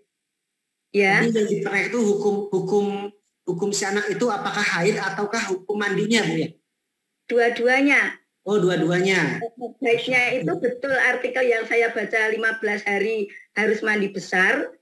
Kemudian yang kedua, seandainya pertanyaan saya yang pertama benar, itu apakah mandi wajibnya 2 kali gitu. Kalau boleh tahu anak murid Ibu itu usianya berapa, Bu ya?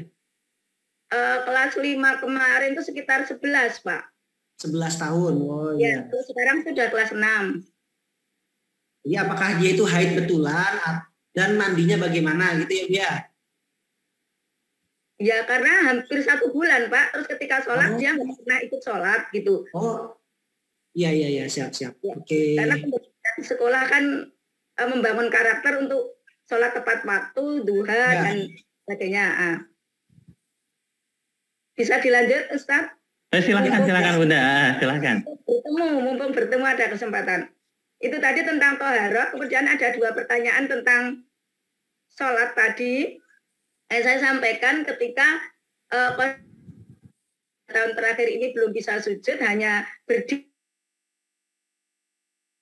Nah, ketika murid-murid saya bermain ke rumah, kan ketika mendengar sholat adzan duhur, saya ajak salat, mereka meminta saya yang jadi imam. Pertanyaannya, afdol mana saya yang jadi imam hanya berdiri dan duduk, karena kan pahalanya jelas cuma separuh, dengan murid saya yang sudah balik, mereka bisa sujud. Itu. Kemudian yang tentang sholat yang kedua, kebetulan kepala sekolah saya laki-laki sakit seperti saya, enggak bisa sujud. Ngajak saya jamaah itu padahal saya mau sholat qobliyah rawatib duhur. Nah, afdol mana saya ikut jamaah kepala sekolah saya yang hanya sholat duhur 4 rakaat, atau saya melengkapinya dengan qobliyah duhur dan ba'diyah duhur. Terima kasih Ustadz atas kesempatannya. Assalamualaikum. Waalaikumsalam warahmatullahi wabarakatuh.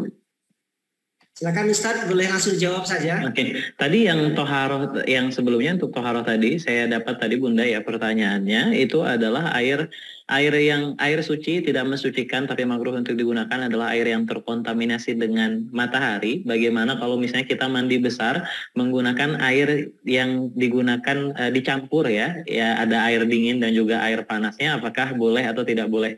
Tadi juga dari chat ada beberapa yang nanya kalau misalnya air heater gimana? Apakah suci mensucikan atau suci mensucikan tapi makruh?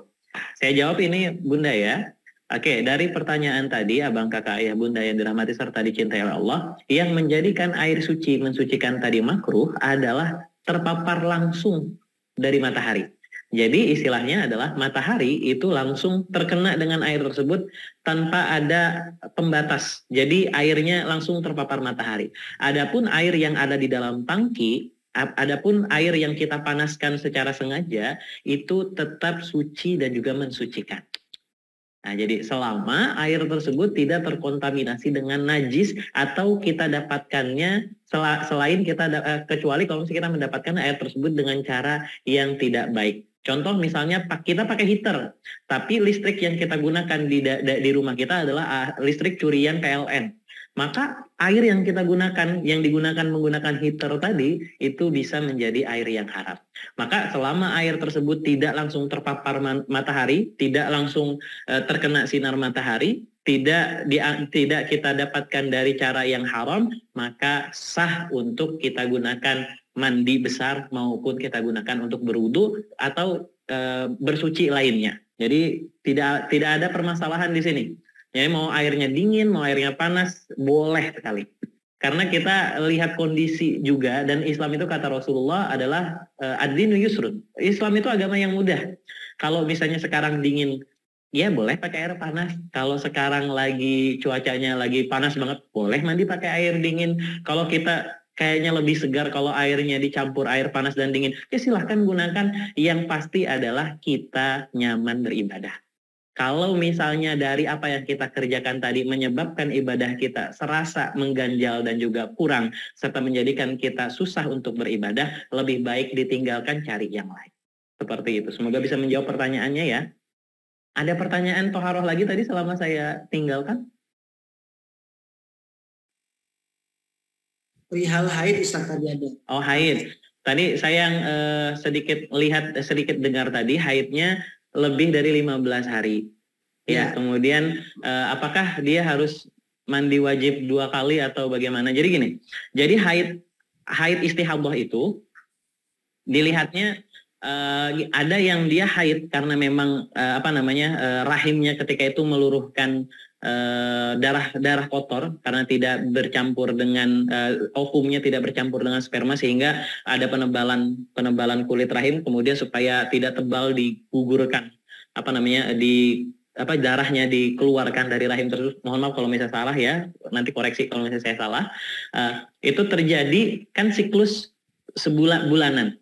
Nah, itu haid yang pertama. Ada juga haid yang disebabkan karena sakit. Jadi dia karena ada penyakit tertentu hingga menyebabkan keluar darah dari rahimnya terus-menerus. Nah, kalau yang pertama, haid yang pertama karena memang siklus biologis seseorang, maka itu wajib mandi. Jadi dia wajib untuk mandi besarnya wajib setelah dia sudah bersih kembali, tidak mengeluarkan darah kembali. Tapi yang selanjutnya yang sakit karena dia sakit itu maka hukumnya adalah ma'fu anhu, artinya dimaafkan. Walaupun dia masih mengeluarkan darah dari rahimnya, itu hukumnya ma'fu anhu, artinya dimaafkan dan dia wajib untuk sholat. Sedangkan yang pertama kan tidak wajib sholat. Yang kedua itu dia wajib sholat. Terus kita tahu itu adalah haid yang haid beneran haid atau haid sakit, itu kita tahu dari mana? Maka kita lihat siklus haidnya. Kan perempuan kan punya siklus haid berbeda-beda. Ada yang 1 sampai 3 hari, ada yang 1 sampai 7 hari, ada yang 1 sampai 15 hari. Ada yang 1 16 hari, ada yang 1 sampai 17 hari. Maka dilihat dari siklus haidnya dia dalam 1 tahun terakhir maksimal berapa hari, minimal berapa hari. Kalau misalnya dia lebih, misalnya dia dalam satu tahun ini siklus haidnya itu biasanya itu rentang 5 hari sampai 7 hari.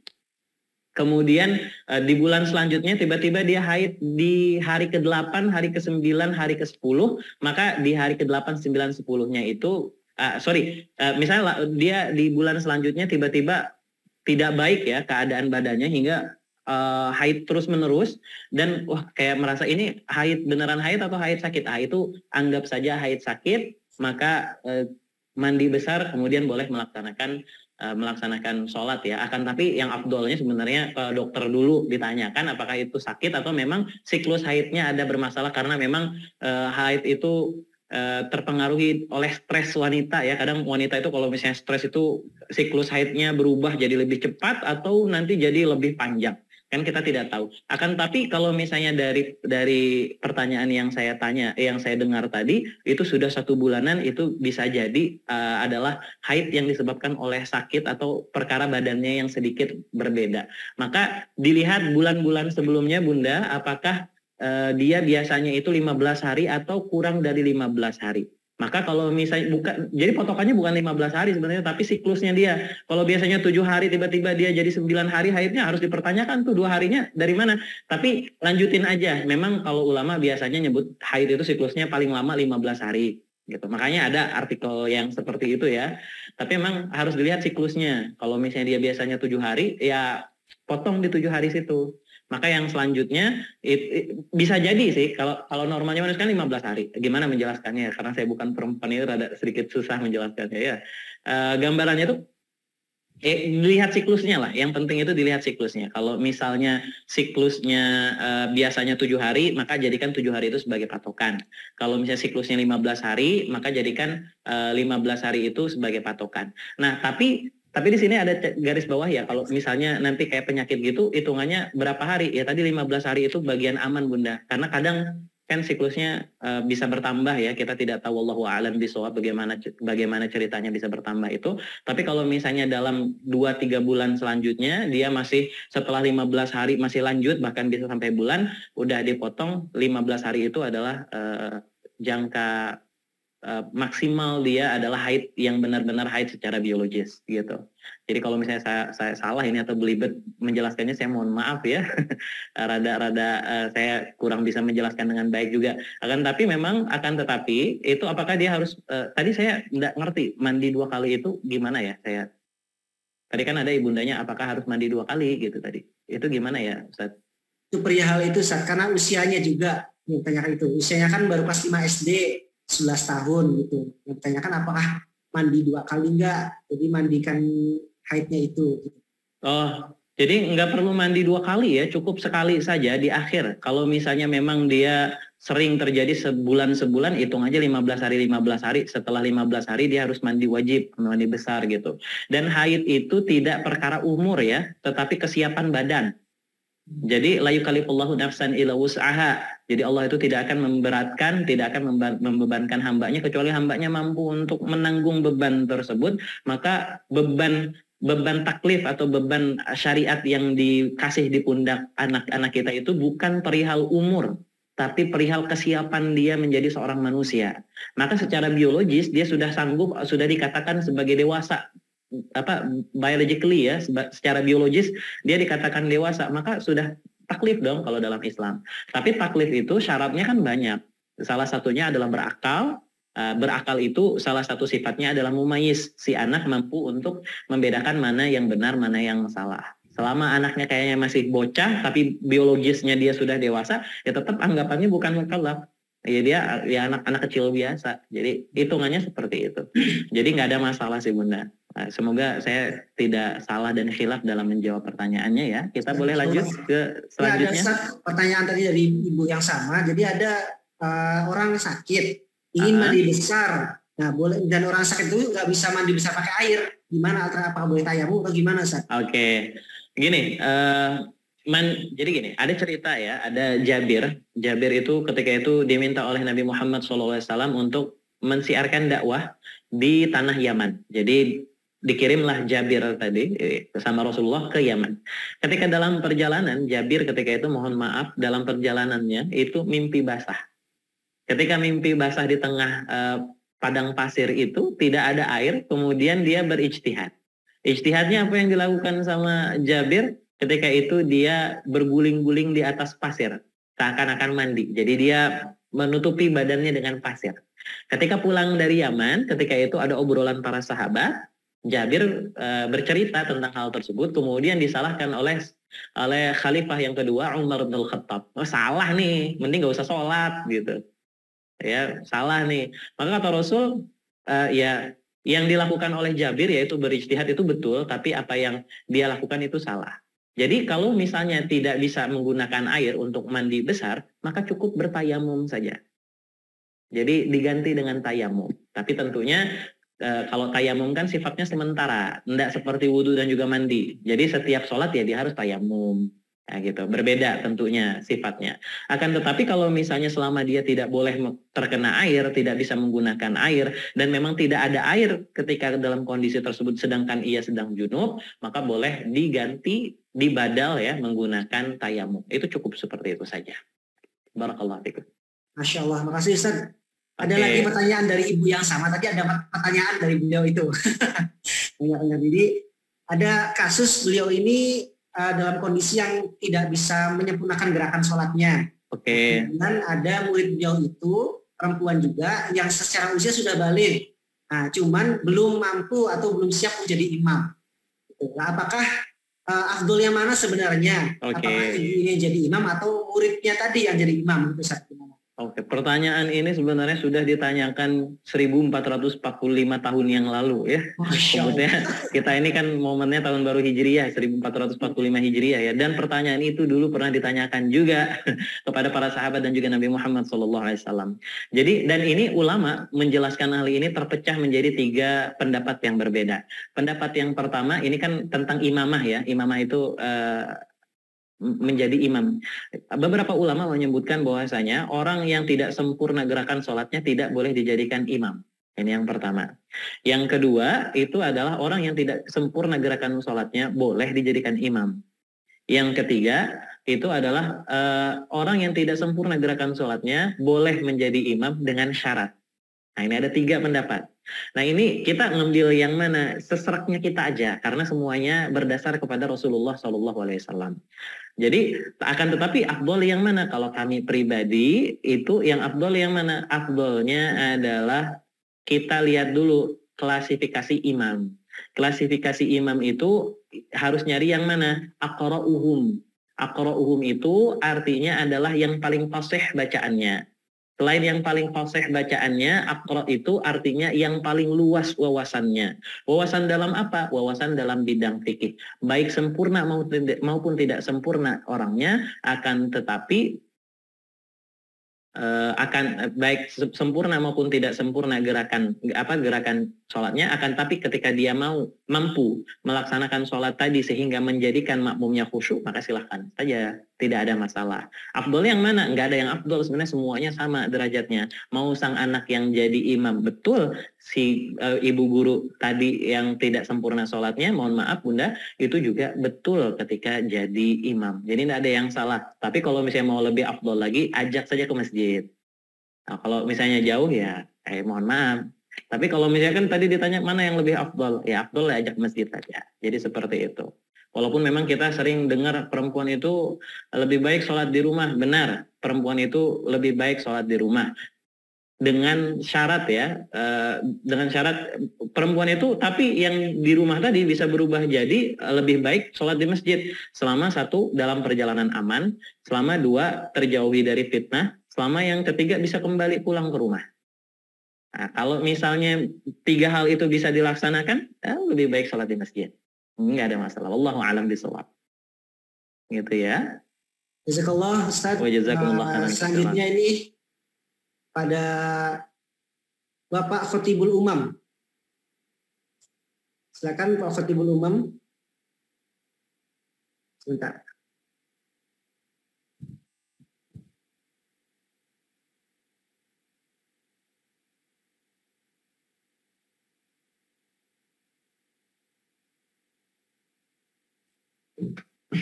Ya, silakan Pak. Cek. Dengar, Ustaz? Ya, silakan. Assalamualaikum warahmatullahi wabarakatuh. Waalaikumsalam warahmatullahi wabarakatuh. Sebelumnya terima kasih kesempatan yang diberikan kepada saya, Pak Ustadz Moderator. Saya ingin tanya Ustadz terkait tentang tahara, bersuci.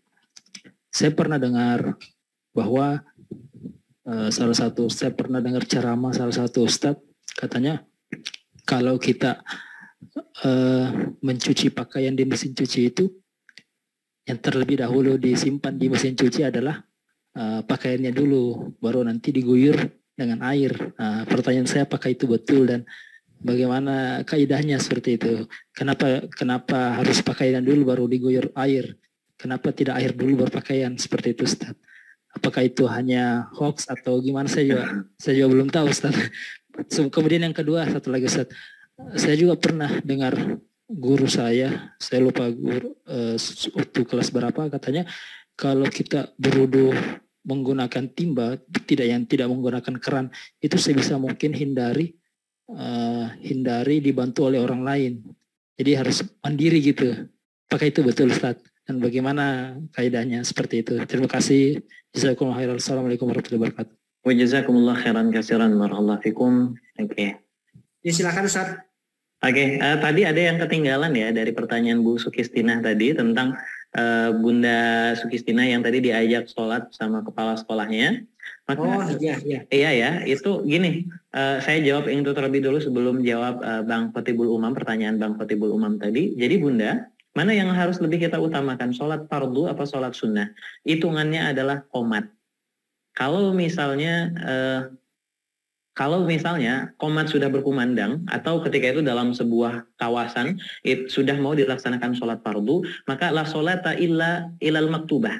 Maka tidak ada sholat kecuali sholat yang fardu. Maka rawatibnya tidak terhitung lagi. Nah, jadi ya kita ambil yang mana? Ambil yang fardu aja. Kan fahkum bil wahirihi, ambil yang terlihat saja. Karena memang kata Rasul, idza uqimatis shalah, kalau misalnya iqamat sudah dikumandangkan, maka la sholata ilal maktubah. Tidak ada sholat yang kita kerjakan kecuali yang wajib. Ya, zuhur, asar gitu. Maka ini biasa terjadi kalau misalnya kita lagi sholat sunnah rawatib sendiri, misalnya tiba-tiba Allahu Akbar, tanda qomat, qad qamatis sholat, maka kita batalkan saja wudunya, kita ikut jamaah. Nah, seperti itu. Sama tadi pertanyaannya, kalau terus gimana saya ikut sholat zuhur atau saya lengkapi dengan sholat rawatib? Ya, sholat zuhur saja. Nanti dilengkapi dengan sholat ba'diyah saja. Terus yang qobliyahnya gimana pahalanya? Masih tercatat karena kita sudah ada niatan. Ya kan, innamal a'malu binniyati wa innamal likulli imri'in ma nawa. Bahkan jangankan jangankan niat untuk sholat rawatib, niat dari rumah mau ke masjid aja itu udah dapat pahala dari Allah Subhanahu wa taala, yang pahalanya jauh lebih baik 25 kali daripada orang yang sudah sholat di rumah sendirian. Saya pengen sholat, ini dalam hati nih, Allahu Akbar, dengar azan. Saudara kita sholat duluan di rumah, terus kita masih ada niat nih, belum berangkat, mau niat, saya pengen ke masjid. Niatnya saja sama Allah SWT diganjar pahala yang jauh lebih besar daripada orang yang sholat di rumah. Baru niat. Apalagi kalau misalnya kita datang ke tempat sholat kita berjamaah, baik di sekolah maupun di masjid misalnya, ketika kita jalan udah ada niat, saya pengen sholat rawatib nih, tiba-tiba qomat sudah berkumandang, nggak jadi sholat rawatibnya, terus kita masuk ke dalam sholat, barisan sop sholat, itu sholat rawatibnya karena sudah ada niat dalam hatinya, insya Allah sudah diganjar sama pahalanya oleh Allah SWT. Jadi nggak ada masalah. Jadi tapi yang penting ya, kaidah utamanya itu idza uqimatus shalah, kalau misalnya qomat sudah berkumandang, la sholata ilal maktubah, maka nggak ada sholat kecuali sholat yang fardu-fardu saja. Jadi seperti itu. Semoga bisa menjawab pertanyaan Bu Sukistinah ya. Kemudian dari pertanyaan yang tadi itu masalah thaharah, mencuci pakaian, sama tentang berwudu. Ya. Oke, sekarang gini, apakah benar apa salah? Ini sedikit pertanyaannya susah untuk dijawab ya. Apakah benar atau tidak perkataan Ustadz tersebut? Karena saya tahu ini yang menjelaskan Buya Yahya ini. Dan abang kaya bunda itu benar. Jadi kenapa harus pakaiannya terlebih dahulu bukan airnya? Jadi gini, kan ada sifat air ya. Jadi sifat air itu tadi ada 5 tadi, suci mensucikan, kemudian suci mensucikan tapi makruh, suci tapi tidak mensucikan, ada air haram, ada air mutanajis. Pakaian kita itu bisa saja terkontaminasi dengan najis. Air yang dimasuki najis, maka air tersebut jadi air mutanajis. Tapi kalau misalnya ada pakaian, kita masukin pakaian, kemudian kita guyur air, itu air yang menggenang, bukan air mutanajis. Karena lagi membersihkan pakaian kita. Tapi kalau misalnya tempat, mohon maaf saya bawa gelas di sini ya. Kalau ini kan misalnya gelas, ada air di dalamnya. Kalau air ini saya celupkan tangan saya, bisa jadi air ini jadi air mutanajis kalau misalnya tangan saya najis. Tapi ini beda hal. Sekarang tangan saya di luar, kemudian saya tumpahkan air saya untuk membersihkan tangan saya. Kira-kira bersih yang mana? Saya masukkan tangan saya ke sini atau tangan saya dibersihkan menggunakan air seperti ini? Kan analoginya seperti itu. Maka kalau dalam membersihkan pakaian ketika mencuci menggunakan mesin cuci, itu masukkan pakaiannya dulu, kemudian disiram menggunakan air, kemudian diputar sebentar, dibersihkan sebentar, baru kemudian airnya tadi dibuang. Maka pakaian kita sifatnya sudah suci. Sudah disucikan, jadi udah bersih dia. Baru untuk selanjutnya kita masukkan air kembali, baru dicampur dengan sabun. Bukan kita masukkan baju, masukkan air, masukkan sabun. Nah, hal yang tersebut itu karena sabun itu cuman bisa membersihkan tapi tidak mensucikan. Dia cuman untuk membersihkan baju saja, tapi status bajunya belum suci. Maka untuk mensucikan bajunya tadi, masukkan bajunya dulu, isi air sampai cukup menggenang ya, nggak harus banyak, nggak harus sedikit, tapi cukup menggenang, bajunya tergenang, kemudian diaduk sebentar, dibuang airnya, maka status bajunya sudah suci. Tapi bayangkan kalau misalnya airnya sudah menggenang, kita masukkan baju kita ke sana, maka air yang tadi buat diputar itu akan jadi air mutanajis. Maka itulah kenapa Buya Yahya menjelaskan bahwasanya itu cara mencuci baju yang benar. Ya, karena memang secara analoginya juga seperti itu. Ya kita harus nyiram air. Kita berwudu kan kita nyiramkan air ke badan kita, bukan badan kita masuk ke dalam tempat air. Supaya seperti itu ya, supaya mudah untuk menggambarkannya. Untuk yang kedua, kalau misalnya berwudu menggunakan timba, pastikan kita tidak dibantu orang lain. Apakah benar atau salah ini saya mohon maaf sekali saya tidak tahu. Nah, karena wudu kalau misalnya dibantu orang lain itu saya rasa boleh, cuman saya belum pernah membaca hal ini. Mungkin nanti saya carikan referensi terlebih dahulu supaya saya tidak salah. Karena kalau saya bilang apa pendapat guru Anda salah, saya yang salah. Karena hal tersebut tidak diperbolehkan di dalam Islam ya, menyalahkan orang lain tanpa dasar hal apapun itu adalah perkara yang salah. Bisa jadi dia punya referensi buku yang berbeda, bisa jadi dia punya sumber ilmu yang berbeda, kita tidak tahu.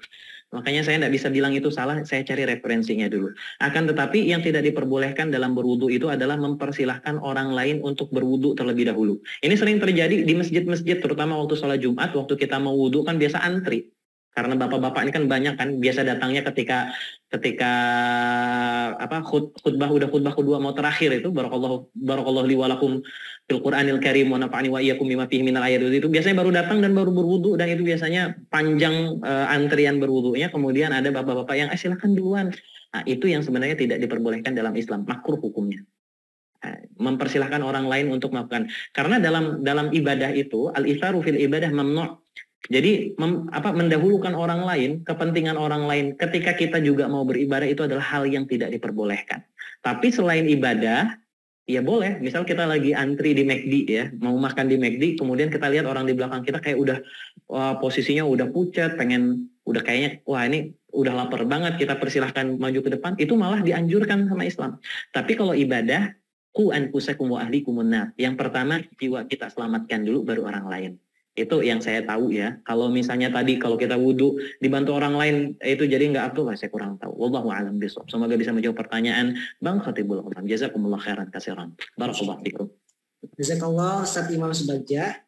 Baik, semoga bisa menjawab ya Pak Khatibul Umam. Selanjutnya untuk terakhir ya, mohon maaf Bapak Ibu karena mungkin kendala waktu. Jadi pertanyaan terakhir kepada Bu Eldian Puspita dari Gresik.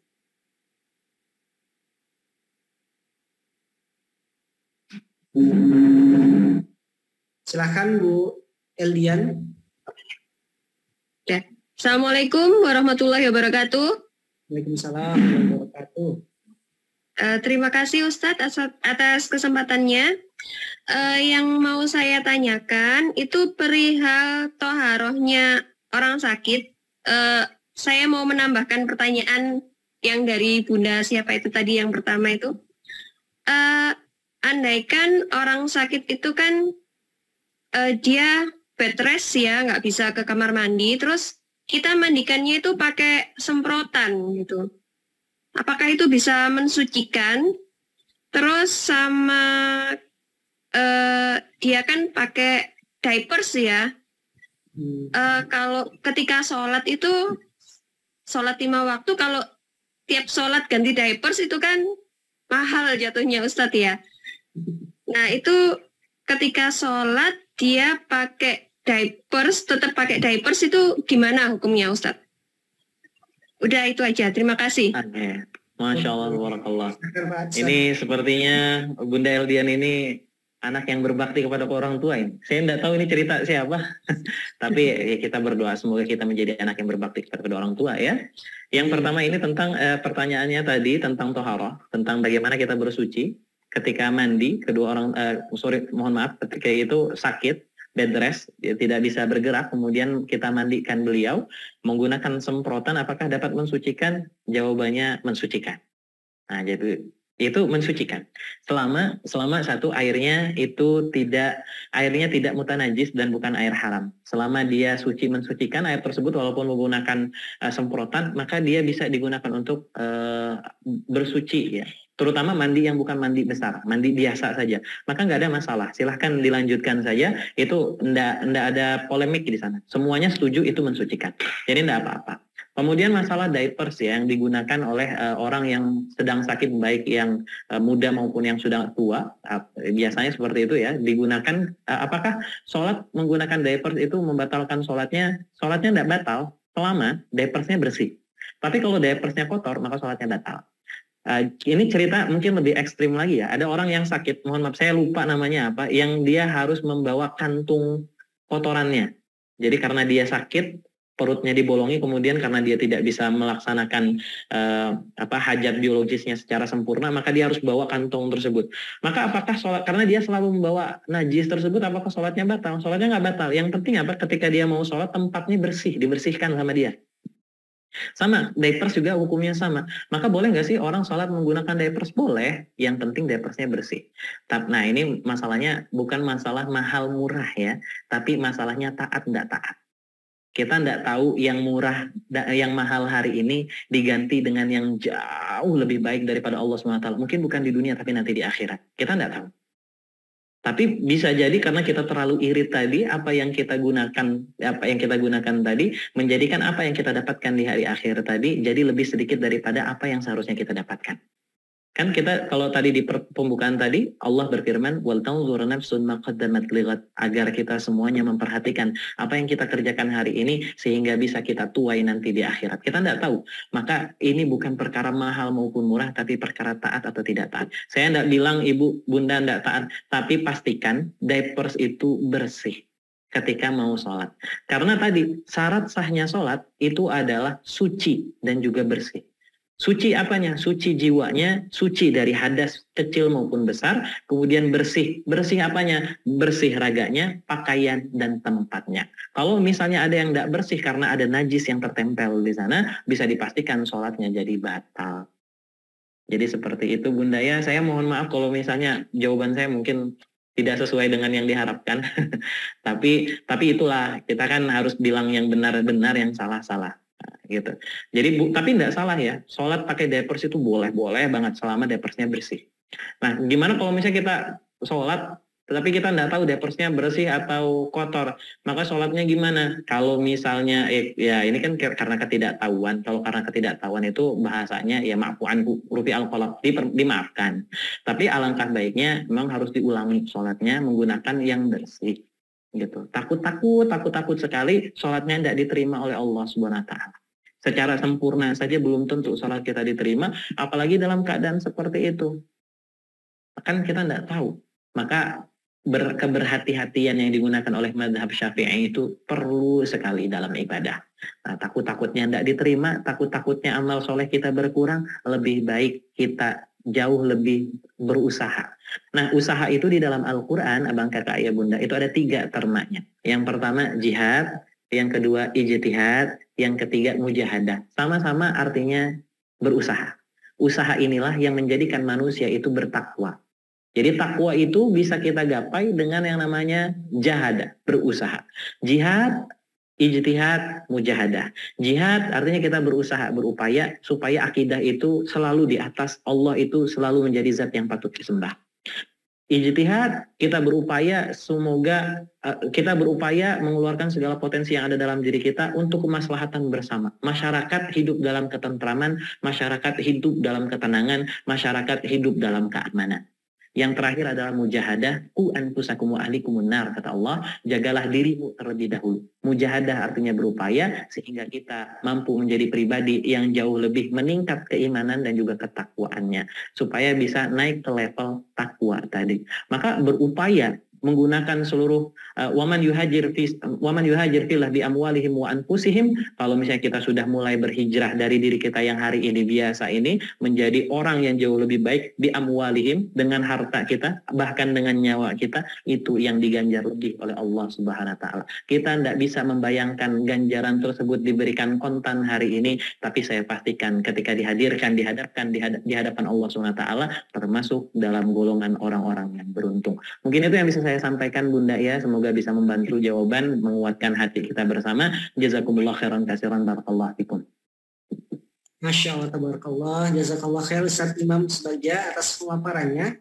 Mohon maaf kami sampaikan ayah bunda pada malam hari ini ya, karena memang waktu sudah menunjukkan pukul 9:30 dan tadi saya dengar di Australia mulai jam 11, jadi sekarang udah hampir jam 12 lewat ya kalau di Australia ya.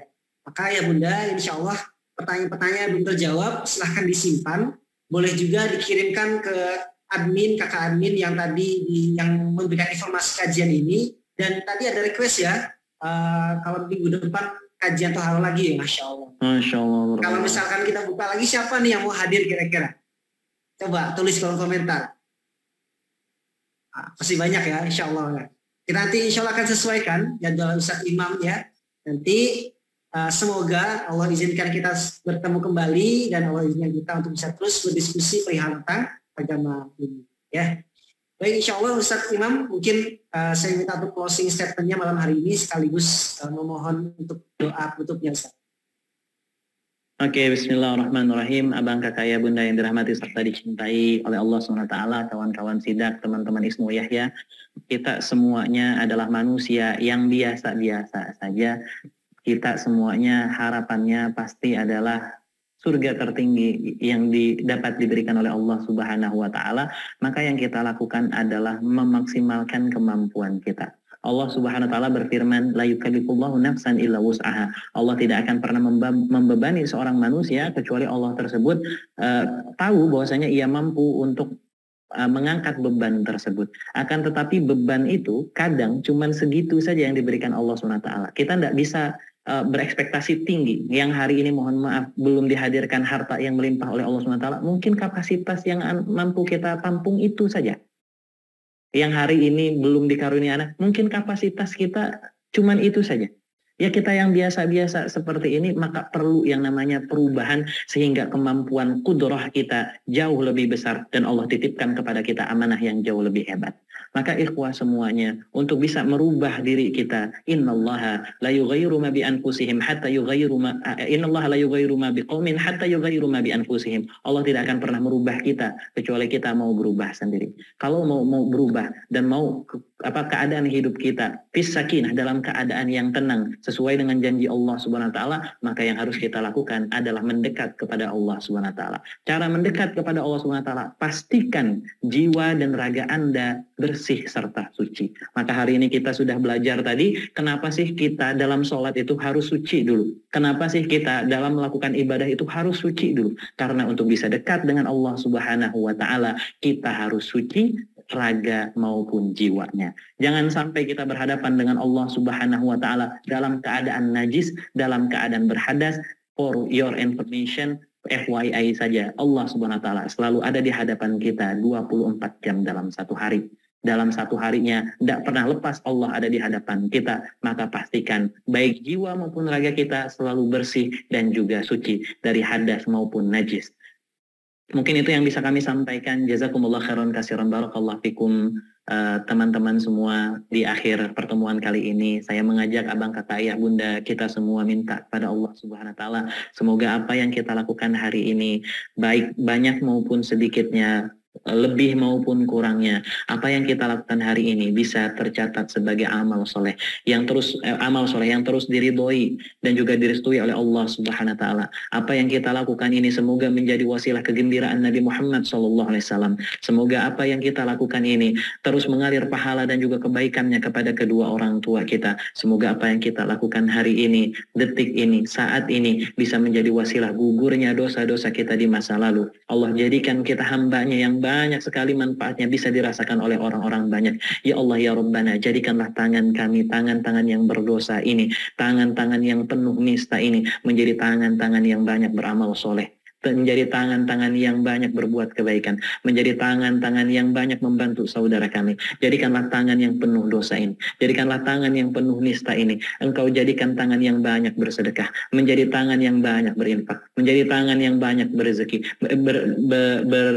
berzakat, menjadi tangan yang banyak berwakaf. Ya Allah, jadikanlah tangan kami yang penuh dosa dan juga nista ini menjadi tangan yang banyak mengusap kepala anak yatim. Jadikanlah tangan kami ini menjadi penolong saudara-saudara kami. Ya Allah ya Rabbana, jadikanlah diri kami yang penuh dosa ini menjadi hamba-Mu yang dekat dengan-Mu ya Allah. Ya Allah, jadikanlah kami sahabat-Mu, jadikanlah kami keluarga-Mu, jadikanlah kami ahli kurga-Mu. Jangan lupakan anak cucu keturunan kami ya Rabbana. Rabbana zalamna anfusana wa in lam taghfir lana wa tarhamna lanakunanna minal khasirin. Rabbana atina fid dunya hasanah wa fil akhirati hasanah wa qina adzabannar. Bi fadli subhanaka rabbika rabbil izzati amma yasifun wa salamun alal mursalin walhamdulillahi rabbil alamin.